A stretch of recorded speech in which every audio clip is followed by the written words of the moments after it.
Acara selanjutnya yaitu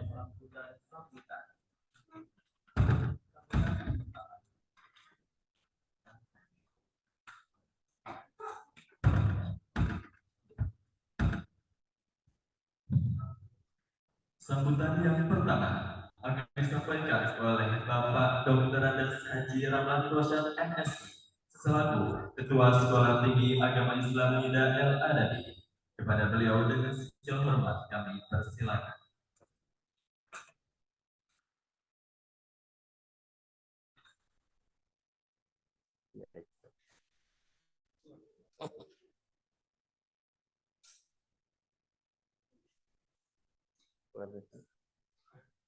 Assalamualaikum warahmatullahi wabarakatuh.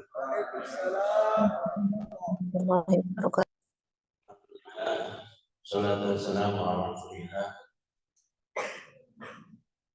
wa ala alihi wa sahbihi wa la hawla wa la quwwata illa billah. Yang saya hormati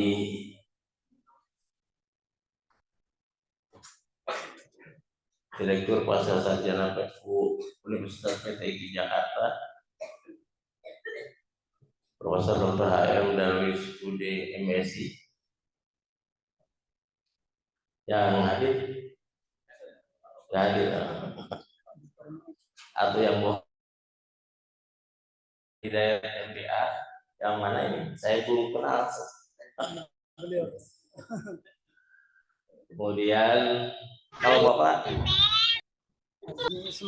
Azdi Ismail dan juga para dosen Zaid Adabi yang hadir dan para peserta seminar. Pertama-tama mari kita panjatkan puji syukur kepada Allah Subhanahu wa taala atas perkenan ini bisa menyelenggarakan kerjasama yang sangat luar biasa maknanya, yaitu kerjasama dengan PTIK University. Kalau saya bilang Universitas PTIK kayaknya ganjel gitu, karena kebetulan orang sudah ngetopnya dan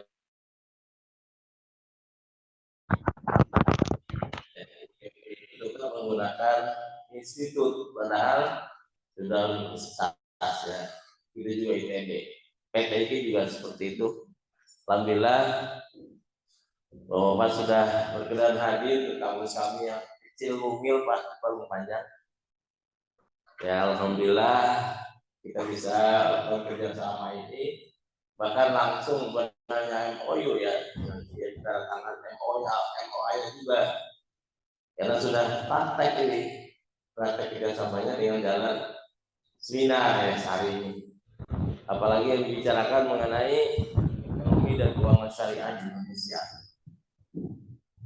sesuatu yang sangat menarik, tapi belum banyak peminat.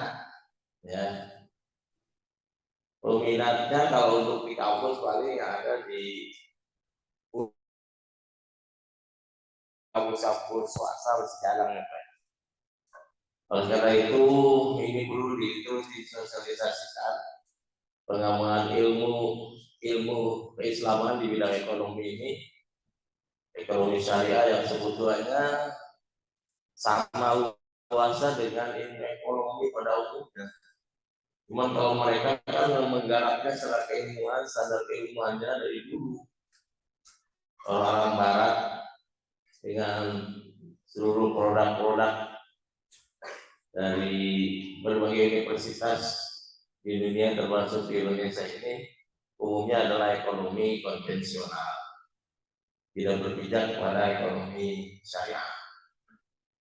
Dan kita juga kalau melihat perjalanannya, alhamdulillah Indonesia juga sudah dimulai sejak lahirnya Bang Muhammad ya Antonio Sapi yang punya Institut Tazkiyah di Bogor, yang sekarang sudah jadi profesor di bidang ekonomi syariah ya Pak Antonio Sapi, yang juga memang lulusan dari luar. Mereka apa yang mengembangkannya itu memang bukan dari kampus-kampus kita di Indonesia, termasuk Pak Sultan Emir ya Pak dari Malaysia malah ya. Katanya dulu orang-orang Malaysia itu untuk jadi dosen datang ke Indonesia, belajar dulu di Indonesia untuk jadi pendidik, untuk jadi berbagai bidang di ITW, di apa namanya Unpad dan lain sebagainya. Tapi kita sekarang berbalik Pak ya, orang Indonesia mengambil keahlian banyak ke perbankan maupun keuangan syariah. Termasuk salah satu dosen kita Pak Dr. Julfahmi atau Pak Zulmahmi PhD di bahasa Mandarin di Malaysia dari IIUM ya. Nah ini hal yang memang harus kita gaungkan bersama, dikolaborasikan, karena bagaimanapun negeri kita mayoritas Muslim, hampir 200 juta barangkali atau lebih dari 200 juta warga kita adalah beragama Islam. Tapi pemahamannya tentang ekonomi syariah, apalagi dalam prakteknya, masih sangat jauh dari prinsip-prinsip dasar ekonomi syariah. Dan mungkin orang melihatnya ekonomi syariah itu hanya sekedar perbankan. Padahal praktek-praktek kalau dilihat dari sisi keseriusannya kalah sama Thailand, karena di Thailand itu yang kebetulan saya belum lama pulang dari Thailand, nyari halal susah ya, nyari makanan halal susah di Thailand, makanya mereka punya satu laboratorium halal. Nah Indonesia karena memang di sini kebanyakan makanan halal yang halalnya susah, jadi laboratoriumnya punya Pak. Ya baru MUI juga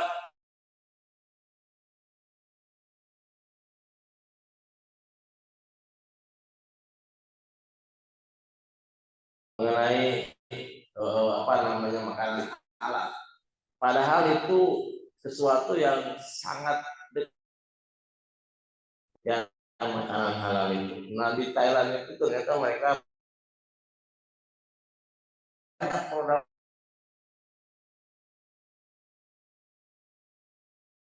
konsumsinya bukan hanya orang Islam justru yang banyak mengkonsumsi makanan halal, karena dilihat oleh masyarakat di sana itu lebih bersih, lebih sehat, lebih higienis karena hasil produk penelitian ya dari universitas yang terkenal di sana. Cuma saya lupa namanya karena bahasa Thailand ya, jadi lupa nama universitasnya.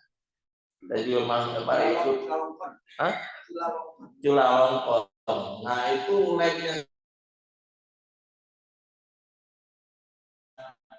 Buddha yang banyak kan, banyak Buddha di Thailand. Nah kebetulan saya juga baru semalam yang berangkat dari Jepang. Di Jepang juga susah nyari apa namanya makanan halal.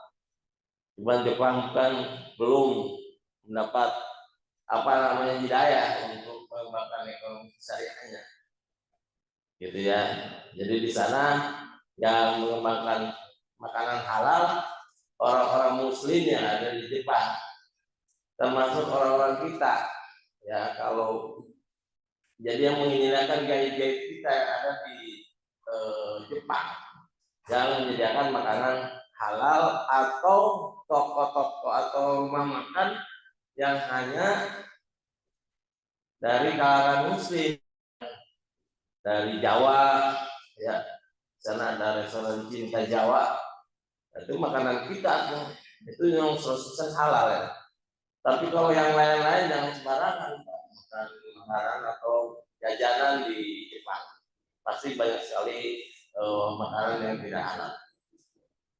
Dan ternyata juga orang Indonesia banyak juga di Jepang. Tapi bukan langkah dalam rangka menjadi Jepang, langkah dari yen di Jepang ya. Kalau nyari yen. Tapi mereka justru berkontribusi itu untuk menyediakan makanan halal. Ya, gaya-gaya kita itu menyediakan sendiri makanan halal. Jadi punya komunitas sehingga mereka bisa melakukan itu. Nah, sebenarnya itu yang tujuan ekonomi syariah itu sebetulnya memberikan berkah buat semua dengan pengembangan ekonominya dari sisi pengolahannya yang halal, yang bersih, halal, dan itu yang memang akan tiga ini sudah juga bermanfaat buat tubuh. Nah, cuma satu hal yang saya agak sedikit iri sama kita, irinya luar biasa pada bangsa kotanya, tapi jangan dibandingkan dengan kota rumahnya ya. Di Tokyo itu nggak ada satupun untuk merokok. Di semua tempat, bukan hanya di hotel, di toko, di warung, bersih semua. Dan katanya tiap 2 minggu itu namanya trotoar dan jalan disemprot dan disikat kalau kotor di Jepang. Jadi kita nggak ada. Makanya saya waktu berangkat katanya takut batuk-batuk dan sesak karena di sana cuaca dingin. Tapi karena udaranya bersih, ya, kemudian musim pendingin, saya nggak kena batuk atau kena sesak. Nah, dan yang saya iri sekali, Jepang itu mendirikan pabrik motor dan mobil, termasuk di kita paling besar di seluruh dunia. Tapi yang saya iri kenapa? Anak SD SMP tidak boleh pakai kendaraan jalan kaki. Yang SMA hanya boleh pakai sepeda. Jadi yang jumlah banyak sekali motor adanya di kita, orang Jepang sendiri nggak pakai motor. Jadi nggak polusi udara di sana. Sehari semalam kalau kita lihat di jalan itu yang beriringan sampai 2-3 motor nggak ada. Paling hanya 1-2 untuk mengantar makan. Coba kalau di kita, saya sendiri dari rumah ke sini pakai motor karena apa? Jalanan motor. Kalau di sana memang luar biasa. Nah, ini hal-hal yang sebetulnya secara syar'i kita harus begitu, bersih juga lingkungan kita. Ini bapak-bapak yang masih ngerokok, mohon maaf ya, ada sedikit tersinggung. Jadi katanya makruh ya, makruh itu nggak jelas salahnya kan. Tapi tetap aja di kita kan konsumsi rokok itu. Nah, ini masalah buat kita. Ya, di Jepang itu sudah sangat bebas dari polusi rokok, polusi asap rumah tangga itu ada. Mereka itu di mobilnya saja tidak boleh ada yang namanya sampah. Sampah itu harus dibawa ke tempat lokasi sampah kita sendiri, di mana kita hotel atau di mana kita tempat. Nah, itu susah sekali kita kalau meniru seperti itu. Tapi itu sudah menjadi budaya di mereka. Jadi nggak ada. Nah, oleh karena itu sekali lagi ini merupakan prospek dan tantangan kita dalam berekonomi syariah, dan harus kita terus gaungkan dan harus kita kembangkan melalui studi-studi yang nantinya lebih real ya, tidak hanya secara akademis teoritis, tapi nanti kepada hal-hal yang praktis. Mudah-mudahan tidak lagi dengan PTIK bisa berkolaborasi ya. Itu saja harapan kami, dan kita terus mengembangkan masyarakat kami, tapi juga lebih menyentuh kepada penelitiannya, kepada apa yang terjadi di masyarakat untuk mengubah mindset masyarakat kita supaya bisa berekonomi selesai. Bayangkan jutaan motor dengan kredit, Pak. Tapi yang mau bahas paling 5%. Ya, kalau masuk 10% sudah cukup bagus. Jutaan motor dan mobil. Merubahannya atau kita dipakai leasing ya. Padahal leasing itu kalau kita nggak bayar 3 bulan diambil. Padahal kalau perubahan, kalau kita sudah bayar 30 kali tinggal 6 bulan, itu nggak boleh diambil begitu saja, Pak. Masih ada penjualan bersama, kalau ada kelebihan dari pembayaran, itu kembali ke pemilik, karena sudah akadnya jual beli. Nah, kalau di sana di layar apa namanya, di leasing itu akadnya bukan akad jual beli, tapi akadnya adalah pinjam sementara. Kalau lunas baru dikasih motornya atau mobilnya. Nah, kalau kita pinjam nggak dibayar sewanya, maka mereka dengan serta merta berhak ngambil. Nah, itu masalahnya, Pak. Di masyarakat kita tuh nggak ngerti. Jadi kita sangat rugi. Itu saja mungkin kita bisa mengubah mindset, mudah-mudahan dengan studi dan tidak semua yang PT. Kemudian mudah-mudahan manfaatnya. Wabillahi taufiq wal hidayah. Wallahu a'lam. Wassalamualaikum warahmatullahi wabarakatuh.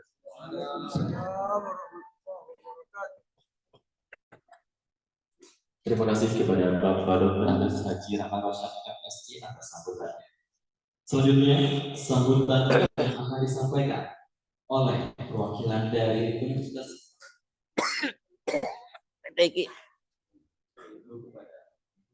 Bapak Dr. Abdul Mu'id NMA, Keprodi Ilmu Quran dan Tafsir Universitas PTIG. Pada beliau dengan segala hormat kami persilakan. Ya itu Pak, sebentar Bu. Dipasang sini aja. Assalamualaikum warahmatullahi wabarakatuh. Alhamdulillah, salatu wassalamu ala mutalazimin ala Rasulillah wa ala alihi wa ashabihi wa la haula wa la quwwata illa billah. Segala puji hanya bagi Allah atas segala nikmatnya kita berjumpa di tempat ini. Selawat dan salam bagi Rasulullah Muhammad SAW. Mudah-mudahan syafaatnya menjadi hak kita di hari kemudian Allah Subhanahu wa taala. Saya berdiri sendiri di sini sebagai perwakilan dari Profesor Dr. M. Darsudo MSI. Walaupun sebenarnya tanpa mewakili beliau saya tetap hadir di sini. Saya sangat akrab dengan Pak Dr. Herwanto. Saya menemani beliau menulis disertasinya. Saya membimbing, tapi sayalah salah seorang pembimbing yang lebih banyak belajar dari bimbingannya daripada saya memberi sesuatu kepada beliau. Yang terhormat Bapak Dr. Andes Haji Rahman Rosyad MSc, Ketua STIA Hidayah Adabi, STAI Hidayah Adabi. Kemudian yang terhormat Bapak Lutfi Ranta Prasaja Enkom, Kaprodi Ekonomi Syariah dan juga narasumber pada hari ini. Kemudian yang terhormat Bapak Dr. Sultan Emir Hidayat, BE. Sudah Sultan Emir juga. Silakan Pak. Beliau juga adalah narasumber pada hari ini. Saya juga menghormati Bapak Dr. Fahrul Hidayat. Oh belum dokter ya? Berarti doa. Saya tidak tahu apa ada hubungan keluarga sama Pak, sama-sama Hidayat soalnya.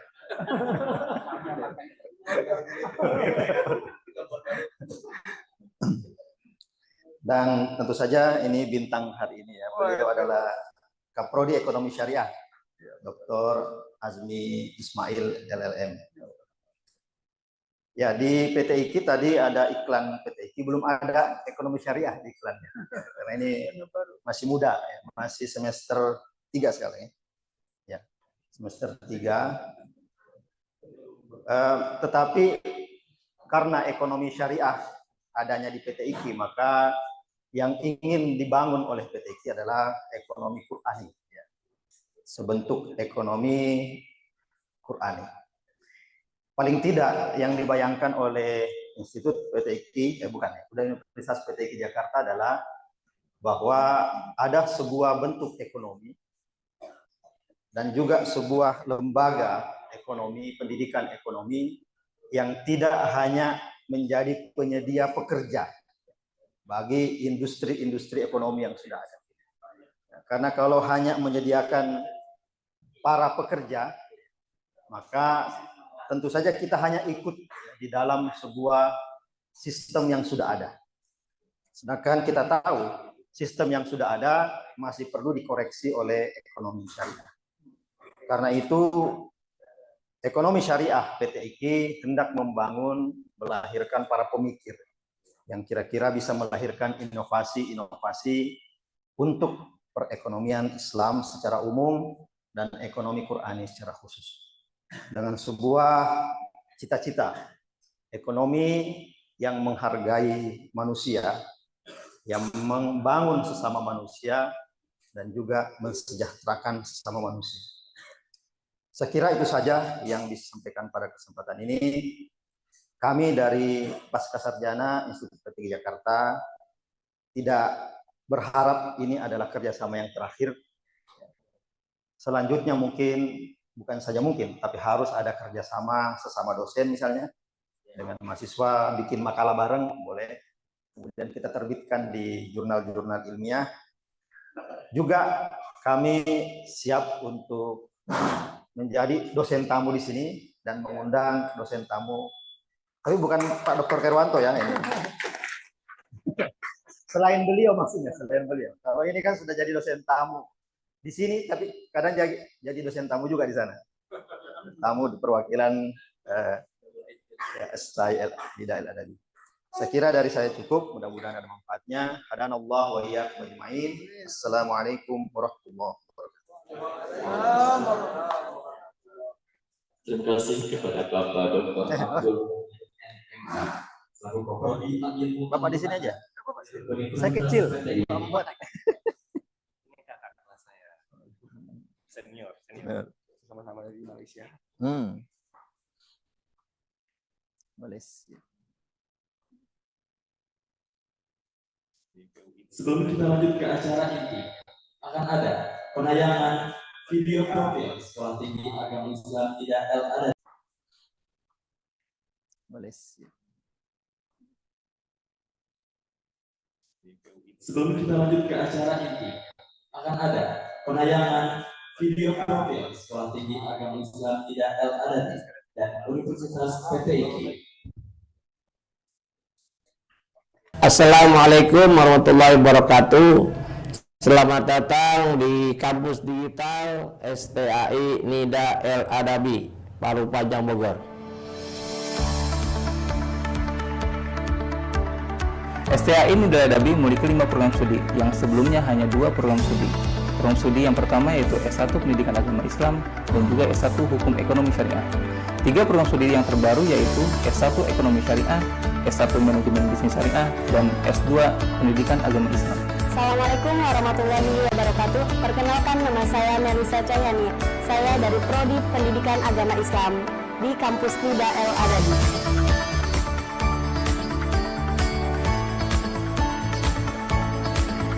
STAI Nida Al-Adabi memberikan fasilitas pengajaran yang sangat fleksibel, di mana sistem pengajaran dan pembelajaran dilakukan secara online dan juga offline. Jadi, ini amat sangat memudahkan untuk kalian yang sudah bekerja tapi ingin tetap kuliah. Selain sistem pembelajaran yang sangat fleksibel, STAI Nida Al-Adabi juga memiliki 2 program perkuliahan. Yang pertama adalah program reguler dan yang kedua adalah program khusus. Kelas reguler diperuntukkan untuk kamu yang ingin menjadi mahasiswa full time, sedangkan untuk kelas khusus diperuntukkan untuk kalian yang sudah bekerja namun tetap ingin mencapai gelar sarjana, di mana kalian hanya datang ke kampus 1 hari dalam 1 minggu, yang tentunya itu akan membuat kalian lebih merasa fleksibel. Selain semua fasilitas yang fleksibel, biaya pendaftaran kuliah dan biaya pangkal di STAI Nida Al-Adabi ini juga amat sangat murah sekali. Biaya pendaftaran S1 hanya Rp200.000 dan biaya uang pangkalnya hanya Rp1.500.000. Dan yang lebih murahnya lagi, biaya per semesternya hanya Rp250.000 untuk kelas reguler dan Rp300.000 untuk kelas khusus. Untuk biaya pendaftaran S2 itu hanya Rp200.000 dan untuk uang pangkalnya hanya Rp2 juta. Untuk biaya semesternya hanya Rp600.000 untuk kelas reguler dan Rp700.000 untuk kelas non-reguler. STAI Nida Adabi mendapatkan penghargaan kampus terbaik ke-8 seprovinsi Jawa Barat dari Koordinator Perguruan Tinggi Keagamaan Islam Swasta Wilayah 2 Jawa Barat. Selain itu, STAI Nida Adabi juga merupakan satu-satunya kampus digital yang ada di Kabupaten Bogor dengan menerapkan platform digital yang bernama aplikasi MyNida. Di sana, aplikasi tersebut terdapat berbagai macam fitur tambahan untuk dapat mengupgrade dan juga berinovasi dalam segi pembelajaran baik bagi dosen maupun mahasiswanya. Nah, dengan semua sistem pembayaran yang fleksibel dan murah ini, apalagi yang harus dipertimbangkan? Yuk, daftar menjadi mahasiswa STAI Nida El Adabi.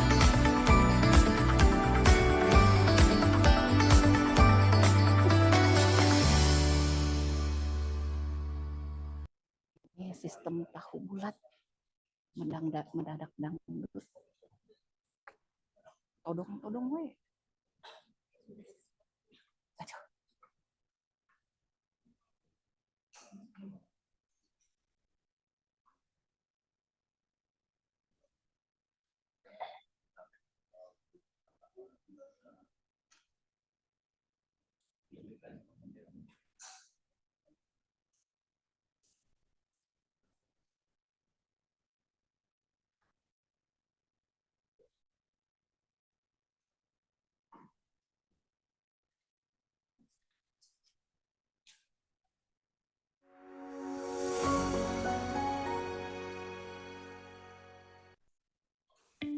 Apakah kamu bangga jika dapat melanjutkan pendidikan pascasarjana di perguruan tinggi berbasis ilmu Al-Quran pertama di dunia?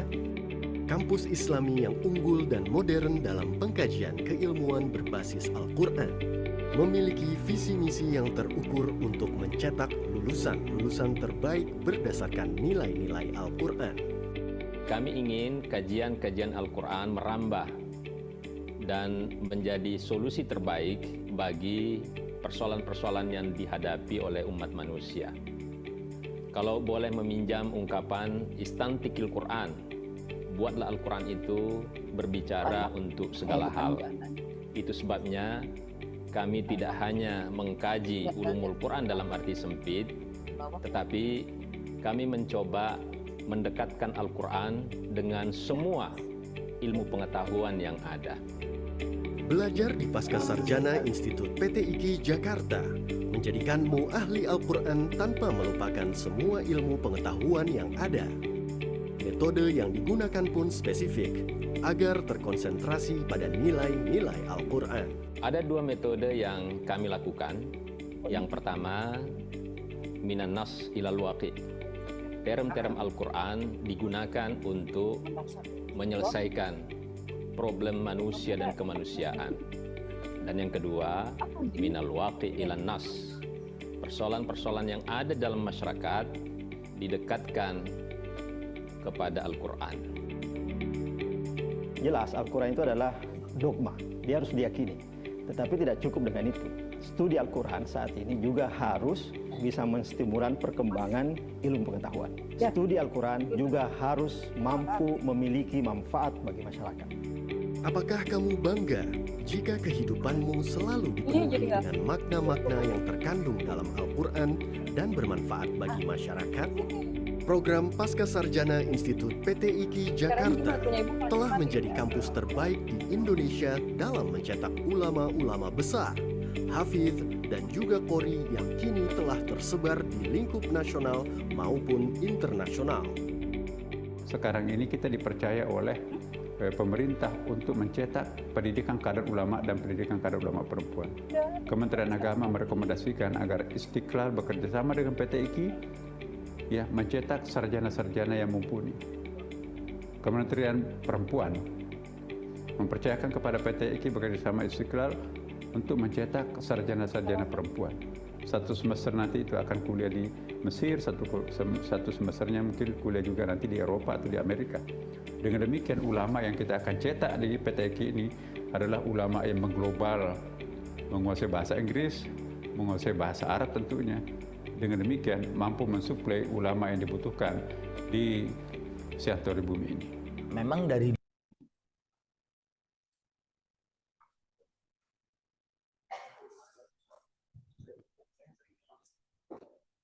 selanjutnya pemaparan materi yang akan disampaikan oleh Ibu Direktur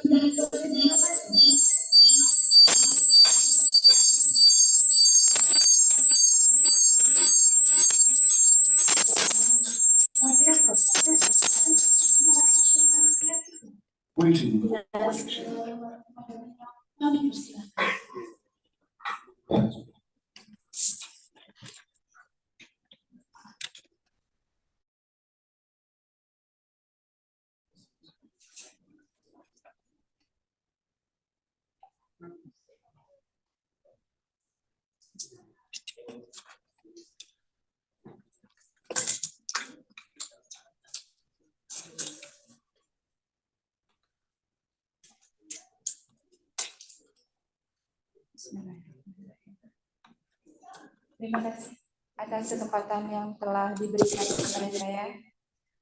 Beri tepuk tangan ya untuk MC kita.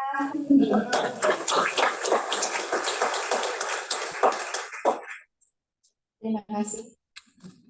Assalamualaikum warahmatullahi wabarakatuh.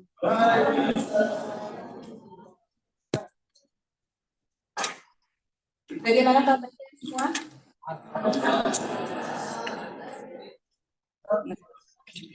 Alhamdulillah. Boleh nanti kalau saya tanya ulang bagaimana kabarnya semua, jawabannya menjadi alhamdulillah, luar biasa, Allahu Akbar. Sudah ya? Oke, kita ulang sekali lagi. Baik semuanya, bagaimana kabarnya?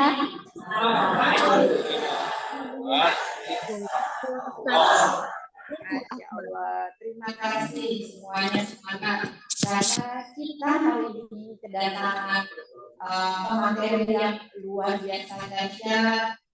Kemudian ada pemateri dari kampus kita, Bapak Agronomi Ekonomi Syariah. Kedua pemateri ini nanti akan memaparkan materi yang pasti sangat bermanfaat untuk kita semua. Baik, kita akan mulai. Semoga Allah senantiasa memberikan kesehatan, kesuksesan, keberkahan, kemuliaan dan kebahagiaan untuk kita semua. Amin, amin ya robbal alamin. Marilah kita panjatkan puji syukur kehadirat Allah Subhanahu wa Ta'ala yang telah memberikan nikmat kesehatan, sehingga kita bisa berkumpul hari ini, baik yang hadir di dalam ruangan ini maupun yang terhubung lewat Zoom. Saya belum cek hari ini ada berapa operator. Alhamdulillah, Masya Allah, dahsyat ya. Di ruang ini kami mempersiapkan sekitar 100 kursi ya untuk peserta. Kemudian untuk yang di ruang Zoom 300 lebih, Masya Allah Pak. Berarti Masya Allah 2.500 ya. Mudah-mudahan transfer ilmunya hari ini sampai semua ke kita ya. Wush, langsung sampai ya. Alhamdulillah.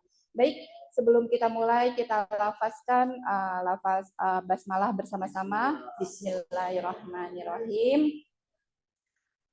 Saya akan mulai dengan mohon izin Bapak. Bapak CV-nya luar biasa. Saya sampai termes nggak selesai ya. Iya, takjub dalam artian. Oh iya. Oh iya, Masya Allah. Saya baca satu-satu, ulang lagi 3 kali ulang itu nggak selesai termes-mesnya Pak. Iya, Masya Allah. Rupanya ya beliau itu luar biasa dedikasi ilmunya ya. Masya Allah. Benar Pak, itu jadi inspirasi juga untuk saya pribadi ya, maupun nanti teman-teman dosen yang dini ya, kita lebih giat lagi untuk ilmu ya, menggali ilmu itu dalam apa ya, situasi apapun seperti ini misalnya, kita udah share ilmu, kita berbagi ilmu. Saya akan mulai untuk pembacaan CV ya. Bapak Dr. Sultan Emir Hidayat MBA, ini beneran MBA ya Pak? Mohon maaf ya Pak, wah luar biasa. Dengernya itu saya nilainya beda Pak, Masya Allah. Iya, jadi beliau itu S1-nya di Manajemen Agribisnis Institut Pertanian Bogor, yang sekarang sudah universitas tapi tetap institut, ngetopnya ya Pak. Iya. Kemudian S2-nya itu Master of Business Administration, konsentrasi perbankan dan keuangan syariah di International Islamic University Malaysia. S3 perbankan dan keuangan syariah di International Islamic University Malaysia. Masya Allah, Bapak konsisten ya di jalur yang linier ya Pak. Malaysia semua pula ya Pak ya. Ya jalur Malaysia benar. Ya. Jadi beliau ini sebagai Direktur Infrastruktur Ekosistem Syariah di Komite Nasional Ekonomi dan Keuangan Syariah semenjak bulan Juli 2020 sampai dengan sekarang. Kemudian sebagai Direktur Pendidikan dan Riset di Komite Nasional Keuangan Syariah dari bulan Januari 2019 sampai dengan Juni 2020. Dan jabatannya nggak selesai kalau saya baca 2 lembar, mohon izin ya Pak, saya nggak baca semua ya Pak. Kemudian pengabdian masyarakatnya lebih lagi. Oh iya ya nggak usah ya Pak ya. Termasuk publikasi jurnal Pak. Saya luar biasa ya, semuanya itu Sinta 3 ya. Kemudian Scopus, itu mimpi kami semua ya Pak. Ya boleh saya bilang mimpi karena jujur saya pribadi belum nih Pak. Nah, nanti boleh berbagi ya Pak. Ini dari depan sampai belakang dan berhalang-halaman berikutnya nih Pak. Itu semua Scopus yang saya lihat ya Pak. Ya, yang tercantum di sini Pak. Termasuk ini pemaparan pada konferensi ilmiah yang sebagian ada proceedingnya ya Pak ya. Ini luar biasa, mohon maaf, izin saya tidak menyampaikan semua, tapi tidak mengurangi rasa yang tadi saya sampaikan kepada Bapak.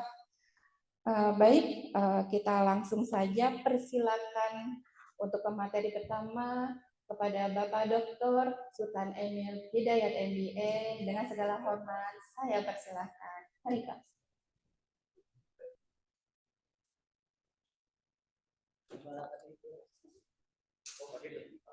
Oh, flip.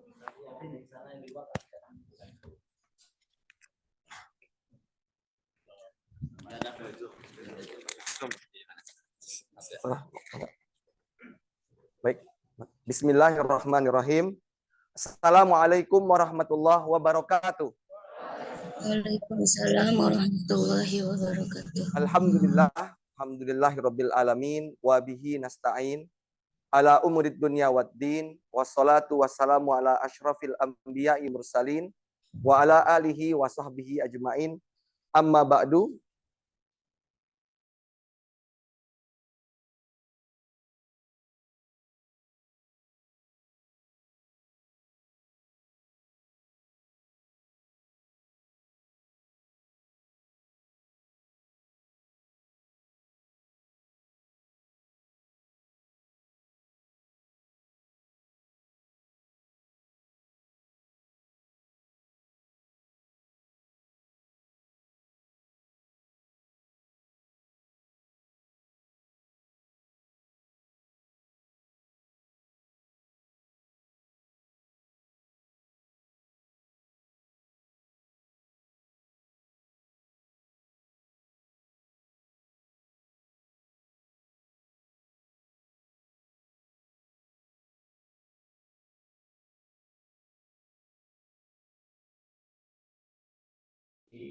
di Sudan waktu itu. Ya, di Sudan menyelesaikan S3-nya dulu ya di situ ya. Kemudian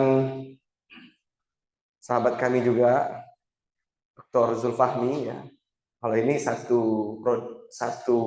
pabrik ya, satu pabrik dari IIBF ya. Dan juga seluruh yang hadir.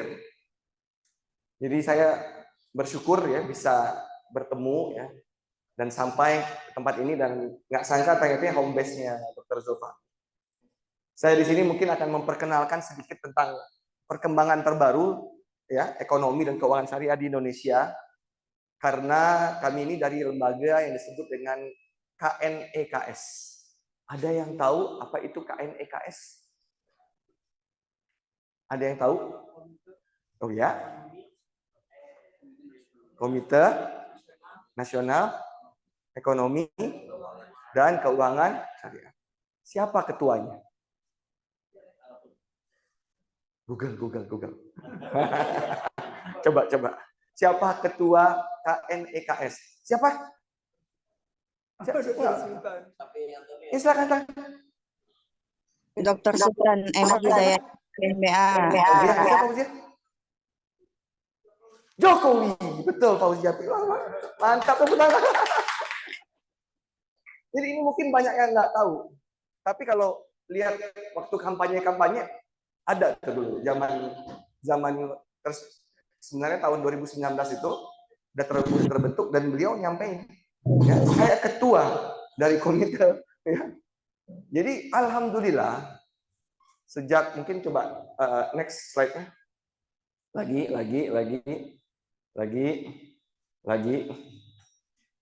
ini ganti dulu nggak beraturan nggak apa-apa ya lagi lompat. Nah stop kelebihan. Nah alhamdulillah kayaknya nggak bisa situ berarti nggak apa-apa di sini aja ya. Alhamdulillah kalau dulu perkembangan ekonomi dan keuangan syariah itu yang banyak yang menggerakkan itu masyarakat, betul ya. Kenal yang namanya KASE? Ada KASE nggak di sini? Kelompok Studi Ekonomi Islam ada nggak di sini? Belum. Insya Allah segera. Ya. Ada yang disebut dengan MES. Pernah dengar? Masyarakat Ekonomi Syariah. Ada yang pernah dengar IAEI? Ikatan Ahli Ekonomi Islam? Ya. Itu semua dulu adalah organisasi masyarakat yang menggerakkan ekonomi syariah.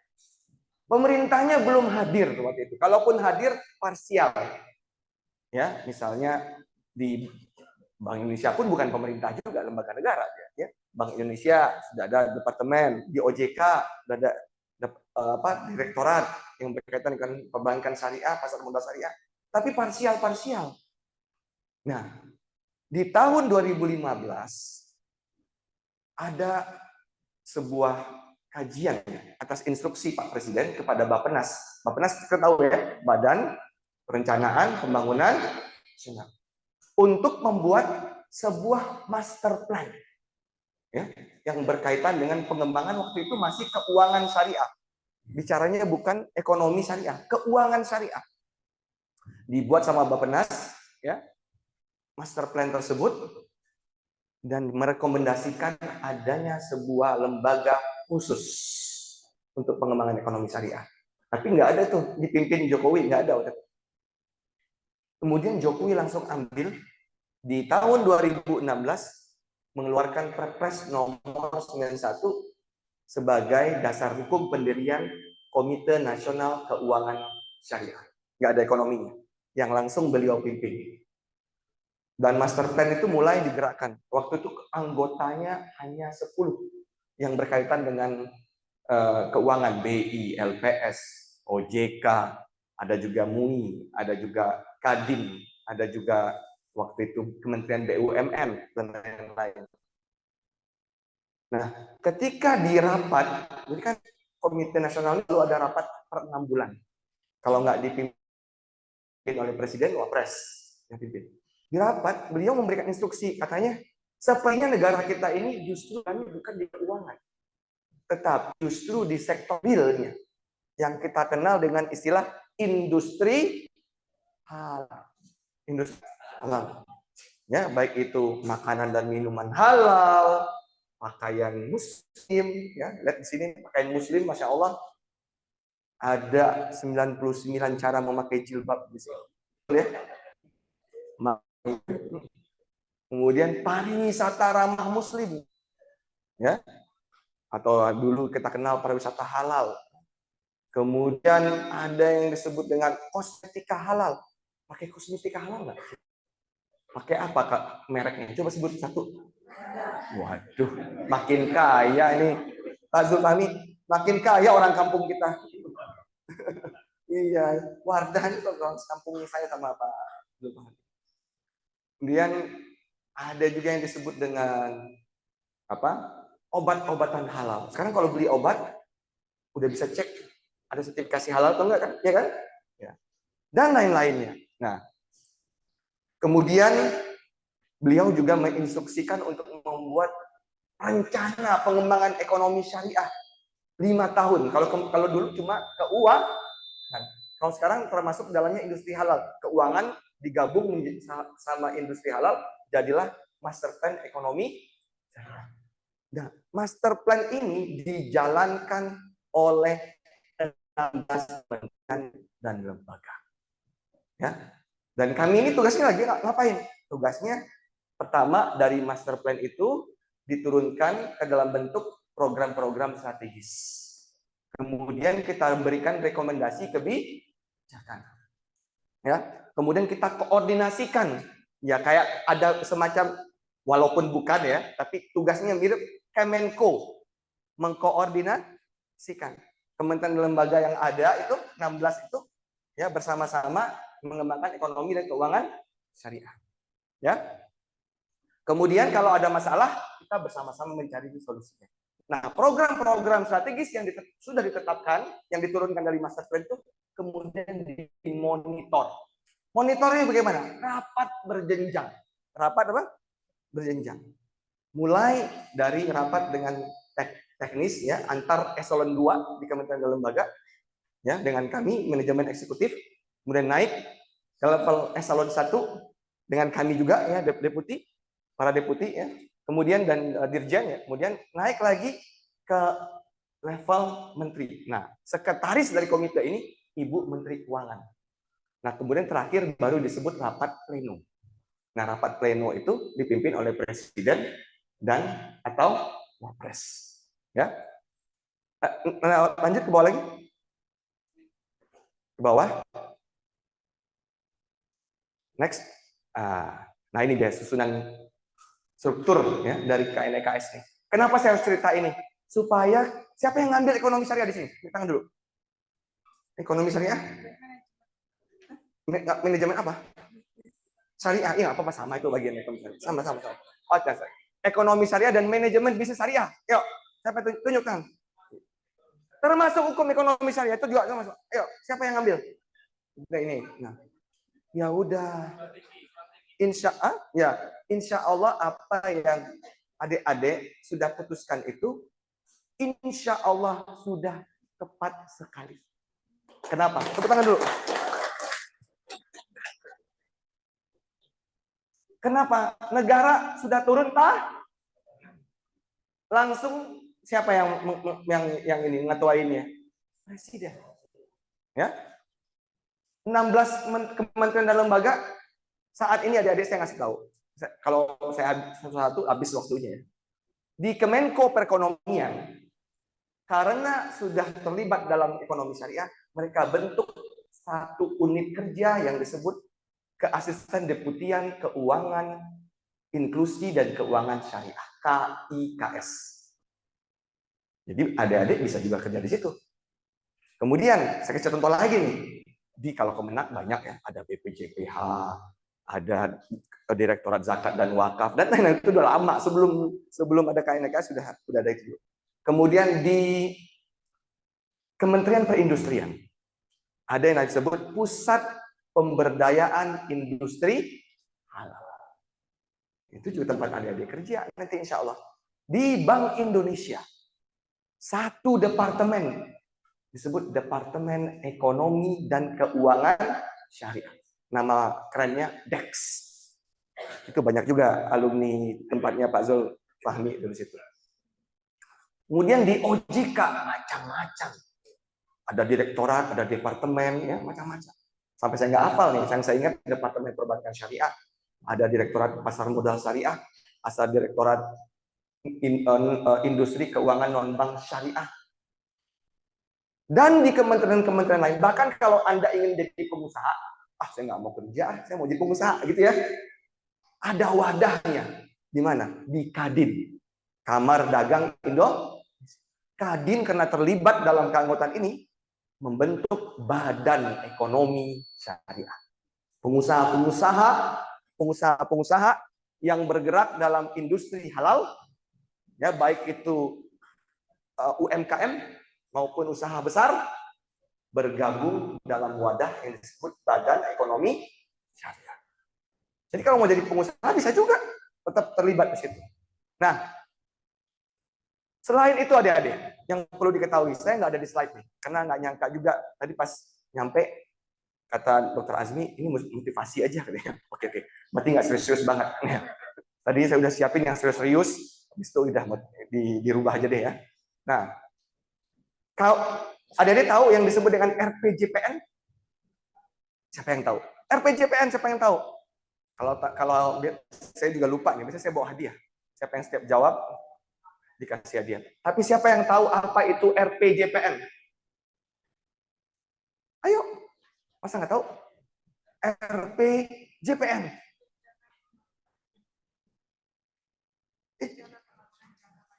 Satu lagi N-nya. Nasi nasional. Masya Allah. Ini kalau ada hadiah kasih dong. Coba Fauzia kan namanya tadi ya. Kasih dong. Iya. Ya. Luar biasa nih. Ya. Rencana pembangunan jangka panjang nasional. Berapa tahun? RPJPN. Berapa tahun? 20 tahun. Nama kamu siapa? Anissa.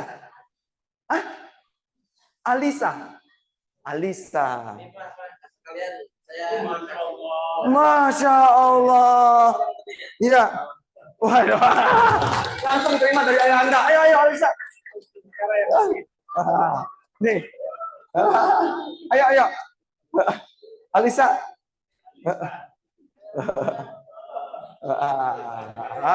Mantap. Jadi RPJPN itu 20 tahun. Benar nggak ya? Ya. Sekarang coba deh lihat, nanti di download ya. Di Google rancangan akhir RPJPN 2025-2045. Kemudian diklik, kemudian Ctrl F kalau nggak search. Ya. Cari ekonomi syariah dan industri halal. Alhamdulillah, berkat rahmat Allah, pastinya ya, alhamdulillah. Ya. Dan melalui perjuangan semua pihak. Pertama kali dalam sejarah Indonesia, dalam RPJPN kita 20 tahun, ada ekonomi syariah dan industri halal. Takbir dulu dong. Artinya apa sih itu? Artinya apa sih? Artinya apa sih? Kenapa sih kok kalau ada dalam RPJPN penting banget? Artinya, adik-adik, siapapun pimpinan negara ini, siapapun pimpinan negara ini, tidak akan bisa melupakan ekonomi dan keuangan syariah dan juga industri. Nggak bisa.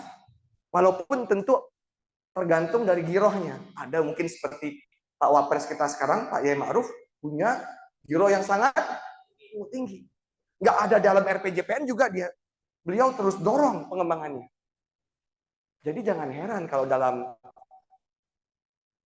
debat cawapres itu diangkat isu SGI. Kalau dicek juga semua paslon yang ada pasti ada ekonomi bukan karena apa-apa, karena waktu bikin visi misi, bikin program harus melihat ke dalam RPJP. Ya, jadi ketika ada masuk dalam RPJPN, siapapun paslon harus melihat ke situ. Itulah program-programnya. Nah, apa dampak dari RPJPN ini? RPJPN ini akan menjadi dasar RPJMN. Apalagi nih barang? Ini barang apa lagi nih RPJMN? Jadi nggak enak, ntar ada hadiah lagi nih. Ayo siapa yang dijawab RPJMN? RPJMN. Apa namanya Bu? Dian, Bu Dian, silakan Bu Dian. Iya, kurang satu lagi. Nasional. Rencana Pembangunan Jangka Menengah. Nah, kalau tadi RPJPN 20 tahun, RPJMN 5 tahun. Ya? Hah? Iya. Jadi nggak sah ya? Nggak sah ya Google.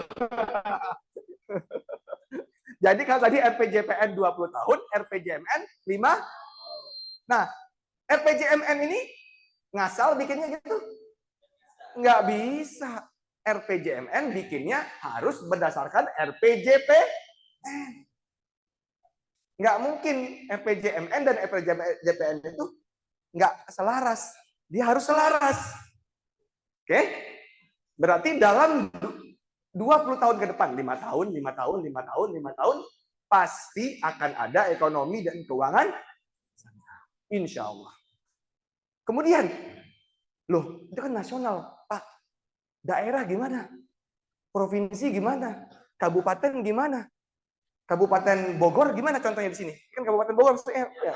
Nah, kalau di daerah, namanya RPJPD.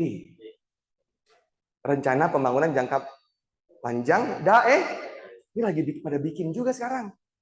Kita alhamdulillah ada beberapa kali diundang baik di tingkat provinsi maupun kabupaten kota. Karena mereka ingin tahu nih, apa sih maksudnya?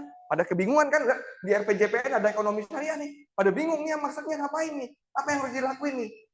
Nah, di tingkat provinsi jika lagi bikin juga sekarang, lagi nyusun. Ya, RPJPD namanya. Setelah itu RPJPD akan disusun RPJMD. Sama kayak tadi. Alhamdulillah kalau di nasional namanya Komite Nasional Ekonomi dan Keuangan Syariah. Alhamdulillah saat ini di daerah telah terbentuk 26 Komite Daerah Ekonomi dan Keuangan Syariah baru di tingkat provinsi. Nah, apa sih sebenarnya? Memang dengan kita bersama-sama seperti itu, walaupun masih jauh dari potensi Pak Ketua, mungkin ke awal lagi, bagian awal. Kenapa sih kita harus melakukan itu bersama-sama? Kenapa harus ada perencanaan, melakukannya sama-sama? Next lagi. Nah, sebelumnya. Kalau nggak sama-sama, hasilnya itu tidak akan lebih kurang. Tapi kalau kita bekerja sama, hasilnya itu alhamdulillah. Bank Indonesia bersama BPS tahu kan? Ya, Badan Pusat Statistik mengukur kontribusi ekonomi syariah terhadap PDB nasional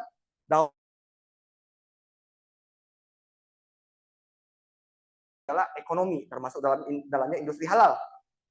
Tahun 2022, 46% ekonomi kita dikontribusikan oleh ekonomi syariah. Tepuk tangan dulu. Nah. Kemudian, tahun lalu ada target 1 juta sertifikasi halal melalui self-declare. Panik seluruh BPK yang paling panik. Tapi bahkan koordinasi yang bersama-sama ngerjainnya, alhamdulillah berkat rahmat Allah, tahun lalu 1 juta. Targetnya berapa? 1 juta. Tahun lalu hampir 1,2 juta. Lebih. Ya. Kemudian tahun 2022, setelah ada program yang disebut kodifikasi halal. Ini tingkat nasional nih, kodifikasi halal. Apa sih kodifikasi halal itu? Dulu kalau kita ngekspor barang, produk halal ke luar negeri, nggak kecatat. Jadi, sekarang ini bea cukai. Kenapa bea cukai kok ikut-ikutan juga? Kan ada Kementerian Keuangan anggota KNEKS. Bea Cukai bersama LNSW membuat sebuah kode, ECS code namanya, 952, pemberitahuan ekspor barang, khusus untuk produk halal. Sehingga dengan itu kecatat setiap produk halal yang diekspor, yang udah ada sertifikasinya. Tahun 2022, alhamdulillah, walaupun ini masih dulu sebelum kita lebih serius menggarap ini, Indonesia itu di luar top 10 eksporter produk halal dunia. Kaget Pak, siapa tahu yang masuk dalam top 10 sampai sekarang ini justru negara-negara sebagian negara mayoritas non muslim. Brazil, Australia tempat belajarnya Pak Lutfi. Mana Pak Lutfi? Pak Lutfi benar ya. Ya. Pengekspor daging sapi halal terbesar di dunia. Bayangin, Brazil pengekspor daging unggas halal terbesar dunia. Saya makanya dulu waktu saya di Bahrain itu ada merek namanya Sada. Saya pikir dari Timur Tengah, dari Brazil tahu ya. Saya juga kaget juga itu ya. Karena luar biasa mereka hanya mikirin bisnis, nggak mikirin ini. Penting saya penuhin aspek halal. Toh kalau disembelih secara halal, semua prosesnya halal, yang non muslim juga bisa makan, benar nggak? Makanya dibentuk sama dia ini atas dasar bisnis mereka. Alhamdulillah sekarang Indonesia sudah masuk top 10, walaupun belum masuk top 5. Ekspornya sudah 61,59 miliar. Ya, naik lagi kan sedikit aja.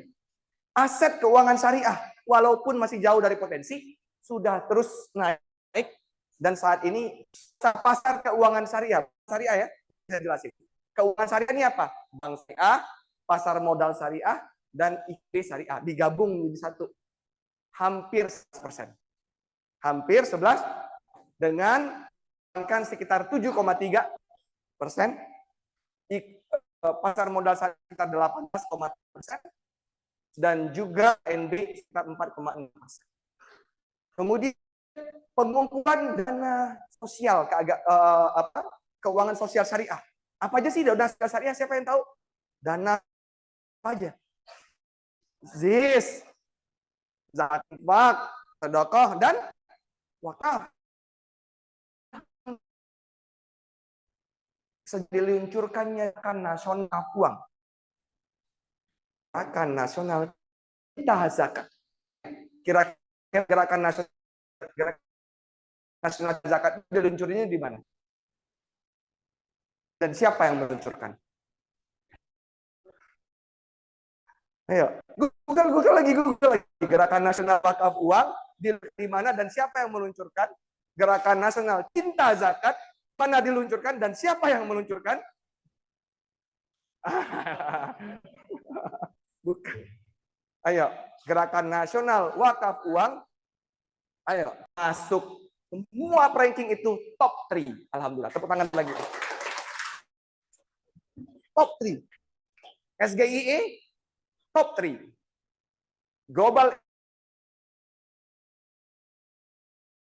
Global Islamic Fintech Indicator top 3.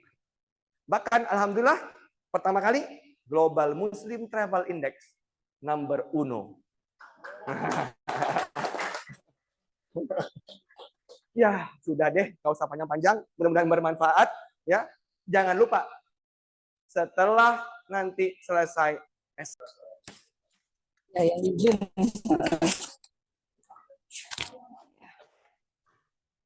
Ya, semoga bisa membuka pikiran ya, karena memang tidak semua berkeinginan untuk melanjutkan pendidikan. Kalau masih selama prioritasnya Pak hanya untuk mencari tanda petik uang. Ya. Jadi kalau sekedar hanya untuk mencari uang, rezeki itu memang sudah diatur oleh Allah. Betul. Iya. Money follow function. Iya, kalau function kita banyak, uangnya ikut. Iya. Tapi kalau kita money, nggak ikut. Iya. Kalau banyak function, money-nya ikut. Iya, betul. Jadi sekarang yang harus diubah, masih harus diubah adalah mindset. Ya, mindset bahwa kita sudah cukup.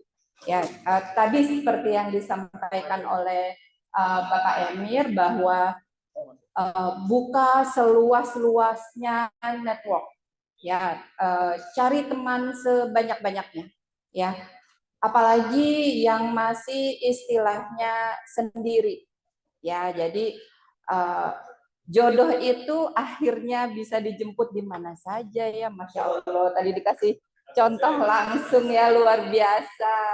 Jadi inspiratif nggak buat yang masih lajang? Halo, yang masih lajang, jangan kalian lahir di sini, sekolah di sini, kemudian kuliah di sini, bekerja di sini, menikah dengan orang sini, betul? Ya, beranak pinak di sini, nah, selamanya di sini, ya, ya. Jadi luaskanlah gitu ya dunia, karena dunia itu tak sekecil daun kelor. Jangan ngomong lebar ya, daun kelor itu kecil sekali ya. Jadi insya Allah kita akan menjadi lebih baik manakala niat kita juga diubah, ya, insya Allah. Baik Bapak, terima kasih untuk pemaparannya. Saya akan buka sesi tanya jawab, ya. Sesi tanya jawab kita kali ini akan dibuka menjadi 2 sesi, ya. 2 sesi itu, sesi yang pertama untuk yang hadir di ruangan ini, 2 orang penanya. Kemudian nanti kita lanjut kepada penanya yang berada di ruang Zoom. Silakan yang ingin bertanya di ruang Zoom untuk raise hand, sehingga nanti kami akan mintakan menyampaikan pertanyaannya langsung kepada Bapak Emir. Baik, yang di sini saya persilahkan. Ada yang baik, sebentar ya. Mohon izin Bapak, saya berdiri.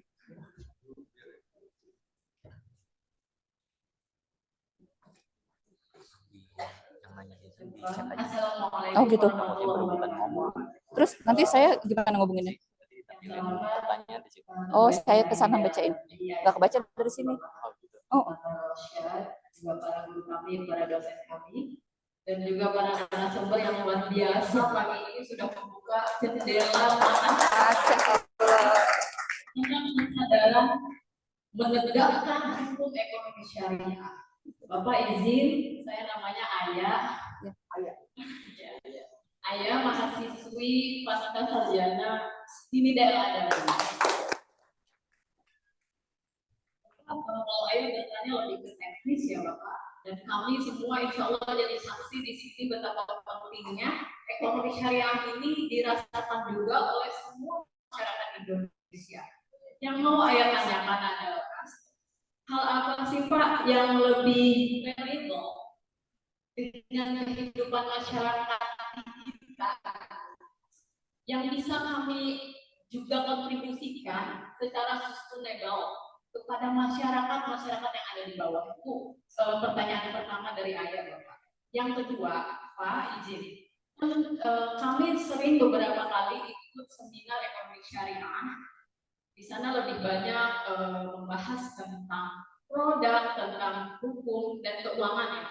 Izin Bapak, Ayah ingin bertanya, yang namanya di ekonomi kan ada barang dan jasa juga. Bagaimana Pak hukumnya di ekonomi syariah ini? Apakah bertentangan ketika ada jasa seseorang yang dibayarnya tidak layak? Nah ini di sini memang Ayah punya UMKM yang di dalamnya juga harus menggaji mungkin karyawan gitu.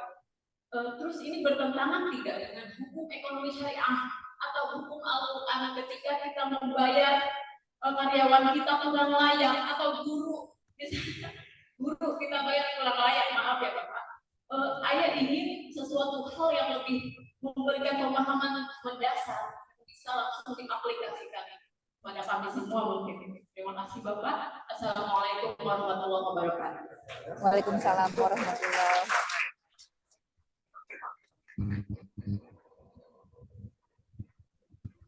Bapak saya tampung atau langsung? Langsung aja kan. Oh, enggak. Silakan Pak. Saudara Ayah yang kami hormati, Saya yang kami hormati. Ini pertanyaannya berat banget. Yang jawab Dr. Asmiati tadi. Yang pertama, apa yang bisa dilakukan? Yang simpel-simpel. Sebenarnya, kalau tadi mungkin saya agak mengawang-awang. Karena kerjaan saya memang mengawang-awang. Saya mau nanya bagaimana nih? Tapi kalau kita sebagai individu, saya ini merefer kepada hakim, mulai dari diri sendiri dulu. Pertama itu mulai dari sendiri. Sekarang saya mau nanya di sini. Semua udah pada punya rekening di bank saya. Sudah. Alhamdulillah.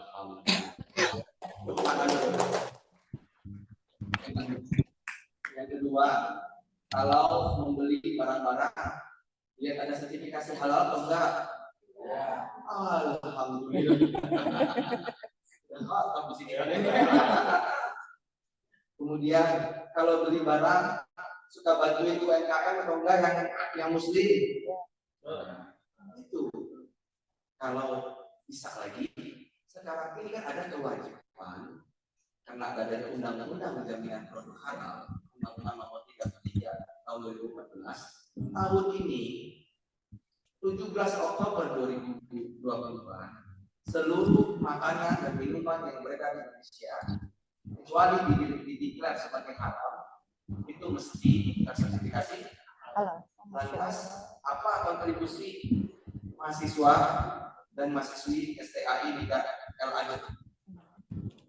Jadilah pendamping proses halal.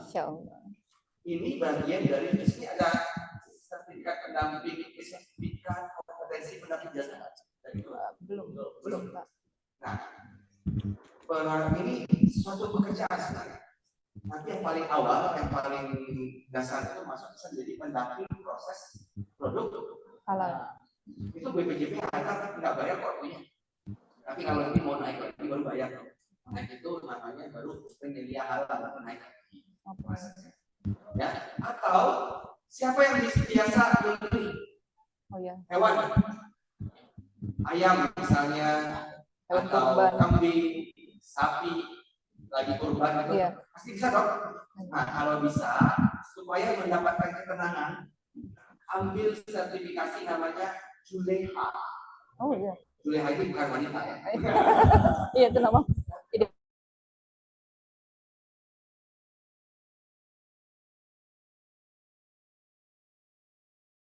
Juru sembelih halal.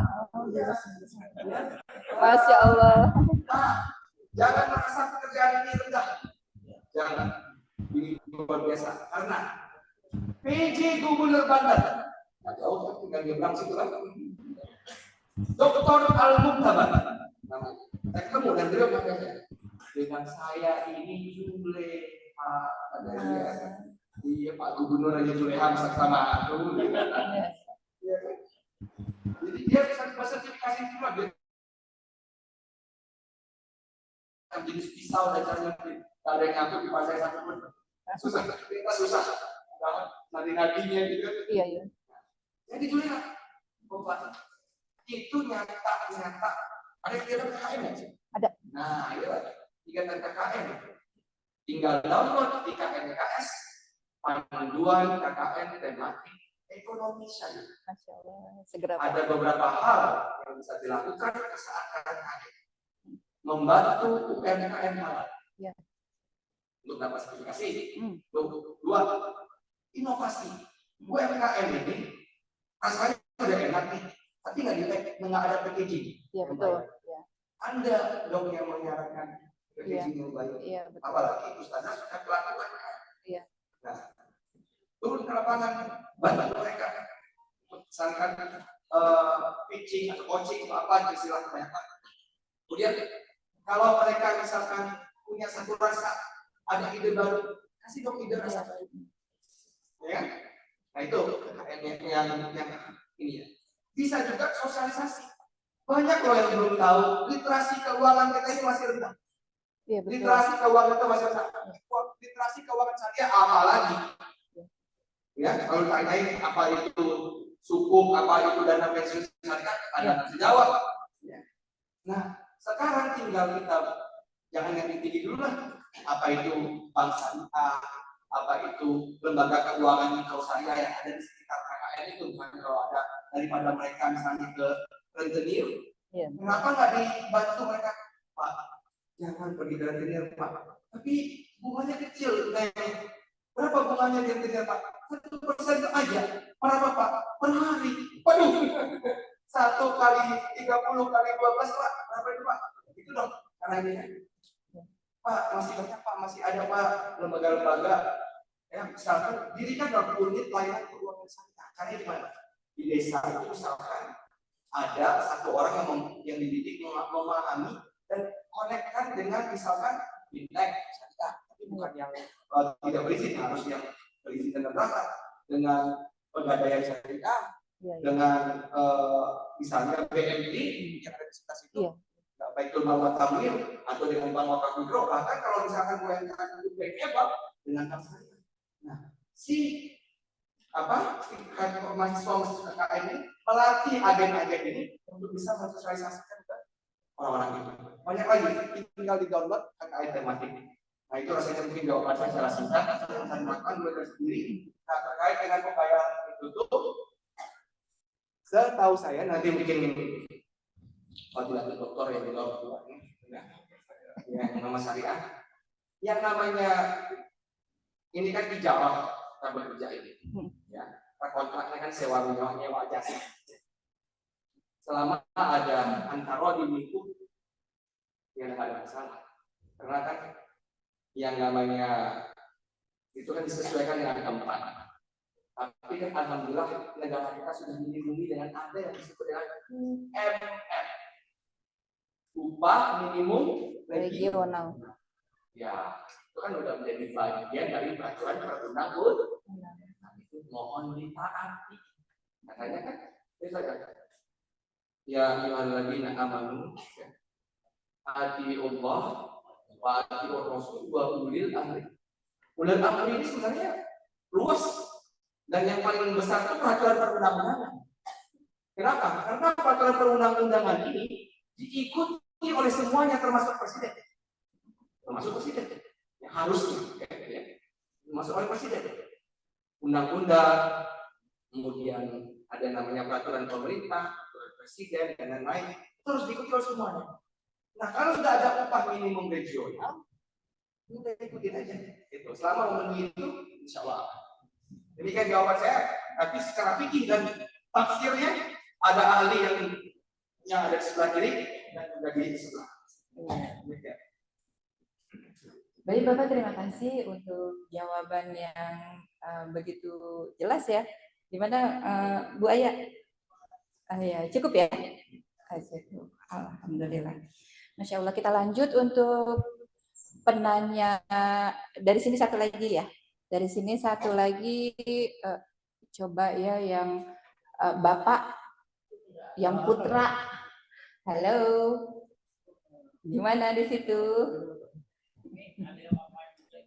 Iya, nanti setelah yang offline Pak. Yang Bapak, yang Putra, silakan. Oh, tidak ada yang tunjuk tangan. Baiklah. Oh, iya. Oh, belakang ya. Punten untuk yang di belakang. Silakan yang di belakang.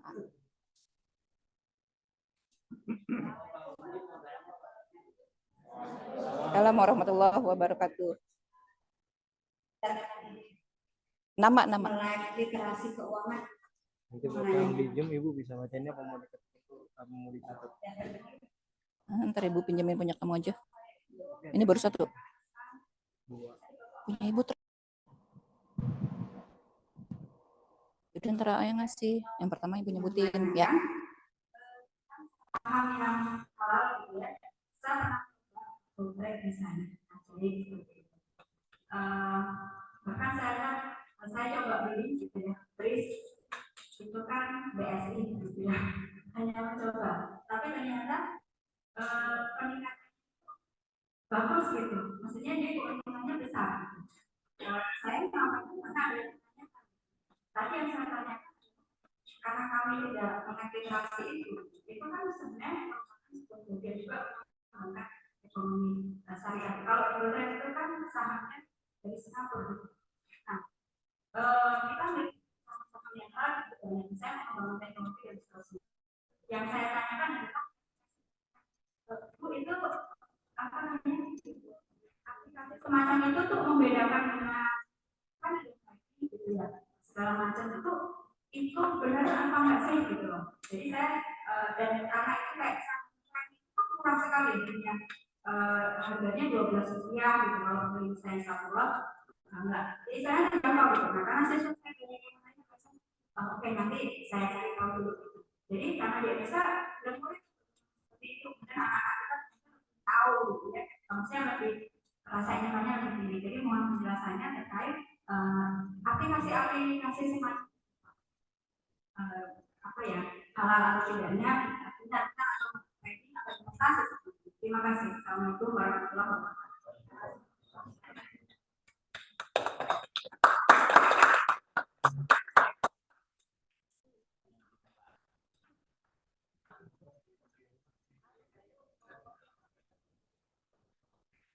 Tadi namanya siapa?